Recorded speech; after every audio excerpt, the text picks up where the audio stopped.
seja muito bem-vindo ao canal Louise Crovesi. Vamos para mais um vídeo, vamos falar de um tema polêmico e vamos de babados da área científica. Bom, o tema de hoje é probióticos. Eles vieram para substituir os antibióticos? Será que isso é uma verdade? Fato ou fake? Bora lá?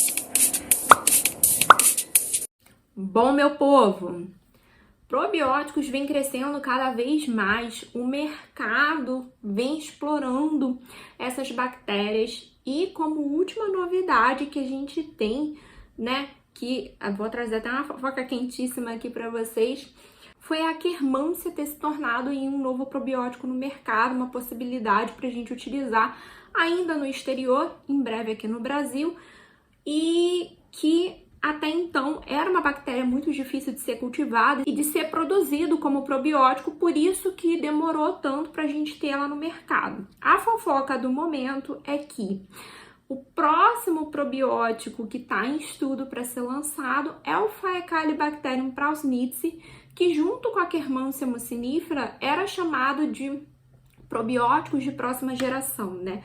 Sendo que a Akkermansia já não é mais de próxima geração, porque já é uma realidade, mas o Faecalibacterium prausnitzii é de próxima geração e com isso vão surgir outras bactérias potenciais que são estudadas no nosso intestino, que tem um papel importante, que tem relação com a saúde e que depois, futuramente, vai gerar esses estudos para transformar elas em próximos probióticos ou probióticos de próxima geração. Terminada aqui a fofoca, momento fofoca, né, científica, onde eu trago essas novidades, vamos então ao tema. Será que, de fato, o probiótico ele tem o potencial de substituir os antibióticos?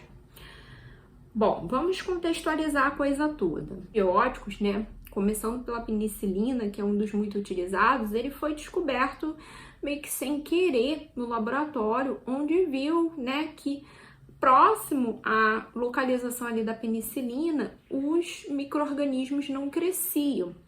E assim começou-se os estudos e descobriu-se esse potencial de reduzir bactérias e começou a empregar, então, a penicilina no uso ali como antibiótico terapia para tratamento de algumas infecções ocasionadas por bactérias, né?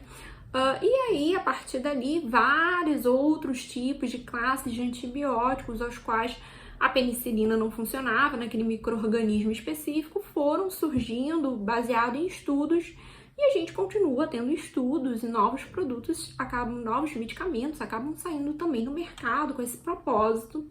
Quando a gente tem ali resistência de bactérias, enfim, recentemente, né, há um tempo atrás, tem alguns anos, né, teve esse boom da crise de bactérias hospitalares que são resistentes a múltiplos antibióticos e como tratar isso, e não tinha no mercado antibiótico para tratar, e aí iniciam-se estudos para encontrar alternativas.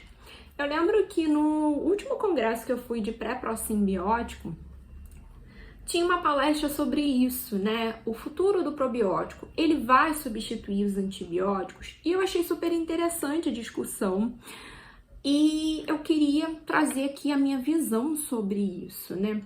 Os antibióticos, eles têm um papel claro de eliminar bactérias, especialmente as patógenas, mas acaba afetando a microbiota residente, as bactérias probióticas e as bactérias positivas. Ele não tem uma seletividade tão grande ao ponto de afetar uma única bactéria que está causando danos naquele indivíduo. Então, acaba que a gente tem o benefício de eliminar aquilo que está causando o problema, a doença no ser, mas também acaba eliminando outras bactérias que são importantes e fragilizando todo esse sistema. Acontece que o probiótico, ele tem um papel importante na microbiota. As bactérias, elas têm, então, produção de metabólitos, de substâncias antimicrobianas que vão impedir o crescimento de bactérias patógenas, que são sensíveis a esses antimicrobianos que são produzidos naturalmente por elas. E também elas tendem, por meio da metabolização que elas fazem, a reduzir o pH intestinal, deixando aquele pH mais ácido. E as bactérias patógenas, elas são mais sensíveis a esse pH mais baixo, esse pH mais ácido.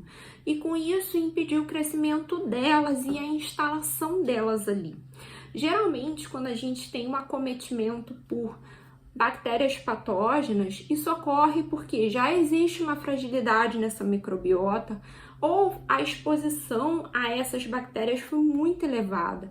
Diariamente, a gente está exposto via alimentação há bactérias nocivas que podem ter crescido ali no alimento, mas que ainda não proliferou de tal forma que a gente consiga visualizar e detectar que aquele alimento está estragado. Então, podem ter micro-organismos ali que a gente vai ingerir, mas que todo esse sistema natural já vai combater. O próprio ácido clorídrico já vai eliminar as bactérias sensíveis, aquelas que porventura sobreviverem vão chegar no intestino e vão ter que enfrentar bactérias que já são habituais ali do intestino e que vão impedir ao máximo o crescimento e instalação daquelas bactérias negativas. Tá bom, entendido isso, a gente vê um potencial dos probióticos ali de contribuir com a eliminação de bactérias ruins, mas será que ele sozinho seria forte o suficiente para eliminar essas bactérias e de fato substituir os antibióticos? Bom, a resposta dessa pergunta seria não. Eles não conseguiriam sozinhos ter esse papel. Aqui eu tenho um vídeo que eu vou deixar aqui para vocês no card, para vocês assistirem depois, que eu falo sobre essa questão da colonização do probiótico no intestino. Coloniza, não coloniza, como é que não é. Explicando por que quando a gente dá uma determinada cepa probiótica, não necessariamente ela cresce no intestino ali do paciente. Então, por esse motivo, esse mesmo motivo que eu cito nesse vídeo, serve aqui para a questão da antibiótico-terapia ser substituído por probiótico. A quantidade dos probióticos que são administradas, que a gente tem doses indicadas em artigos, uma vez que a gente não tem uma dose máxima preconizada pelos órgãos reguladores aí de que a gente não pode passar daquela dose. Mas os estudos vão até um certo limite de dosagem e o ideal é que a gente não passe, uma vez que a gente não tem evidências de que doses maiores do que já foi testado realmente não vai trazer malefício para o nosso paciente, para a saúde do indivíduo. Então, nas dosagens preconizadas, elas são muito pequenas para causar um impacto de elas conseguirem colonizar o intestino, de elas conseguirem cumprir com todo esse papel e função que a microbiota residente tem, porque uma bactéria auxilia a outra nesse papel, né? Falando da nossa microbiota. E quando a gente fala de probióticos, a gente tem uma limitação comparada com esse universo da microbiota. Por mais que a gente escolha probióticos com 5, 10, sei lá quantas cepas, não vai ser páreo para o que tem no nosso intestino, que são muito mais do que 20 cepas diferentes, né? E a quantidade também, ela não é páreo para o que tem no nosso intestino. São quantidades muito pequenas comparado com esse universo do que existe no nosso intestino. Então, por isso, eles não conseguem ter um impacto tão importante sobre as bactérias patógenas como o antibiótico que atua ali, causando a eliminação dessa bactéria por vários mecanismos diferentes, dependendo do mecanismo de ação de cada um deles, né? Então, nesse sentido, eu acredito que a substituição do antibiótico pelo probiótico não é algo viável. Hoje a gente vê um movimento dos profissionais, né, dos médicos, que são os prescritores de antibiótico, em evitar ao máximo a prescrição do antibiótico, porque justamente a gente entendeu o impacto negativo que isso causa na saúde do indivíduo e que ele vai ter seu benefício, mas tem também suas consequências. Então, a gente vê esse movimento, mas tem situações onde não tem como fugir, o antibiótico é a solução para o problema do paciente. Nesse caso, a gente pode trabalhar no impacto que aquele antibiótico causa na microbiota e tentar minimizar todo esse efeito negativo, principalmente naqueles indivíduos que já tinham uma disbiose prévia, um comprometimento dessa microbiota prévia. Indivíduos com uma microbiota saudável e equilíbrio, quando fazem uso de antibiótico, eles vão ter um impacto menor sobre essa microbiota do que indivíduos que já têm um comprometimento da microbiota. Nesses indivíduos, a gente pode ter uma piora da disbiose e até mesmo um descontrole dessa disbiose, que podem trazer consequências pós-antibiótico terapia, né, pós o tratamento. Então, nesse caso, a gente pode intervir mantendo ali a alimentação, um estilo de vida favorável para uma microbiota equilibrada e até mesmo entrar com recurso probiótico, que já temos vídeo no canal. Vou deixar aqui também, meu povo, para você assistir depois essa questão do probiótico e antibiótico terapia, quando entrar, que momento usar, como fazer. Bom, Nutri, eu espero que esse vídeo tenha sido esclarecedor.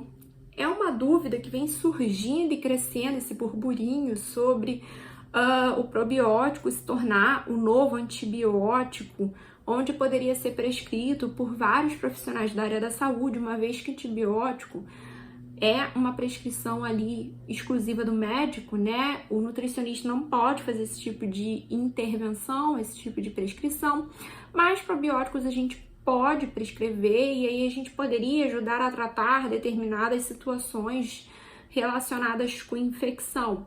Lembrando que a gente também não faz diagnóstico, então a gente não consegue fazer o diagnóstico de um paciente que está com diarreia, de se de fato é causado por uma bactéria e precisaria de um tratamento.